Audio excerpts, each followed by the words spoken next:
আমার বড় ক্ষুধা পেয়েছে, চলো আজ আমি গৃহে কিছু খেতে চাই। এই বলে কি করেছেন ভগবান ছলনাময় ছলনা করে মায়ের কাছে খাদ্য পাবে কি না এই পরীক্ষার জন্য তিনি হাসতে হাসতে গৃহে পদার্পণ করছেন। একটাই কারণ ছিল, যে খাদ্য মা প্রস্তুত করেছে 64 ব্যঞ্জন, লুচি, মন্ডা, মিঠাই, তরি তরকারি, তাহা মামা আগে খায় না আমি আগে খাই, এই পরীক্ষার জন্য ভগবান সুদামকে সঙ্গে নিয়ে প্রত্যাবর্তন করছেন নিজ গৃহে।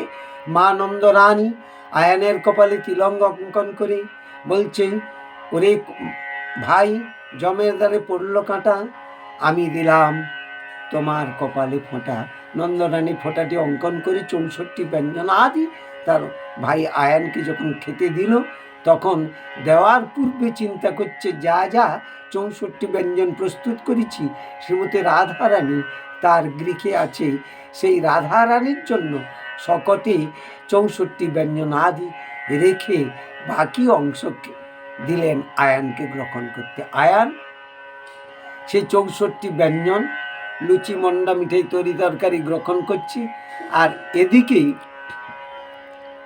এদিকে সেই শকটে ভর্তি অবস্থায় 64 ব্যঞ্জন রেখেছে রাধার জন্য।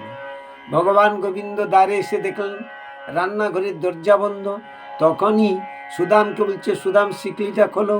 সুদাম ভগবানের অঙ্গে পা তুলে কি করলেন, স্কন্ধে পা তুলে সেই শিকলি রান্নাঘরের খুললেন। ঘুরে গিয়ে দেখে শকট একটি মাত্র বসে আছে। ভগবান গোবিন্দ শকটটি নামিয়ে